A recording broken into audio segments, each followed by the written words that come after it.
habituellement, tout ce qui est 6h et moins, on va le faire en autobus. On est très chanceux. Donc, avec Nolinor, ça nous permet justement là, de pratiquer le matin.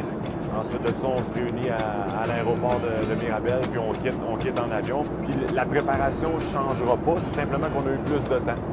On avait 4 jours, ce qui est fantastique pour nous. Moi, je vais m'occuper du piqué, donc je vais regarder leur avantage numérique, voir un petit peu ce qu'ils font, les grandes lignes. Puis ce que ça m'a permis de faire, qui n'est pas nécessairement habituel, c'est de prendre mon temps avec les défenseurs et puis les préparer avec ce qu'on a joué avant, le préparer des clips individuels. On jase souvent de hockey.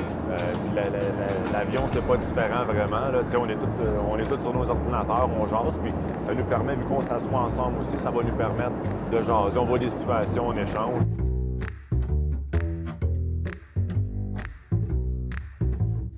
On est chanceux. Actuellement, on est accueillis par les douanes directement, donc on n'a pas de temps d'attente. On va rentrer dans un autobus, on s'en va à l'hôtel.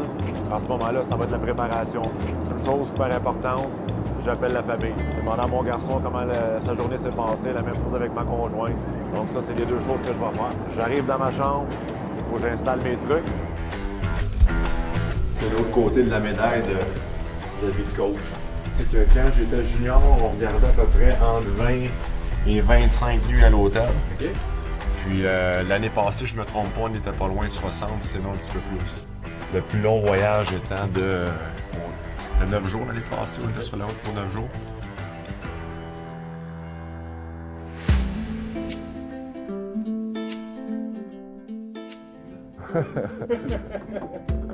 La routine va demeurer pas mal la même quand on est sur la route.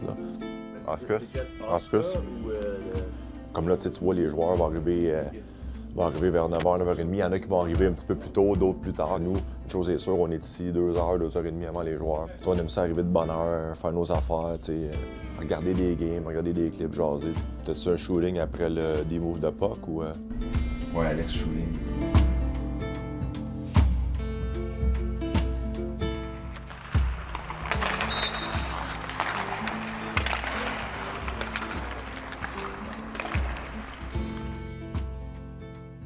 On a une salle vidéo, on arrive avec nos ordinateurs. Fait que là, ce matin, Alex va présenter les tendances 5 contre 5. So they back up, they have no pressure, so they just go into their trap kind of thing, and if they want, they'll be physical. I want you guys to be creative, but I want you guys to come with some speed. Make sure we keep that speed up.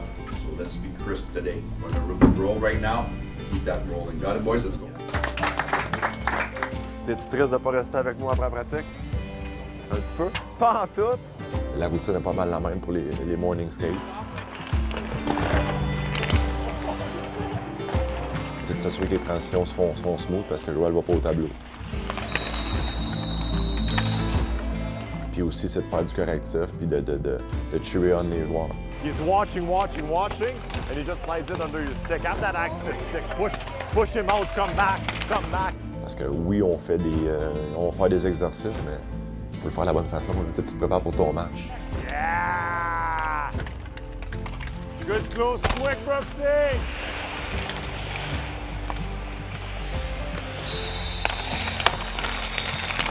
Ceux qui ne joueront pas ce soir vont rester sur la glace avec moi. Dave! Dans le temps, là, on les installait sur la ligne.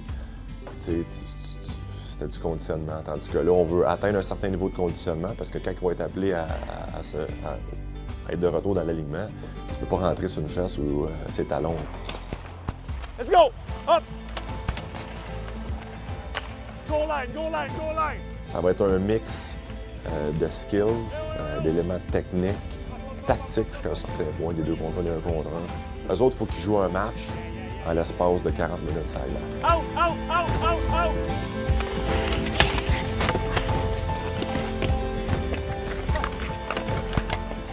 On ne fait pas des drills pour faire des drills, on fait des drills vraiment spécifiques pour les rendre meilleurs et pour les conditionner à leur retour. I think so too.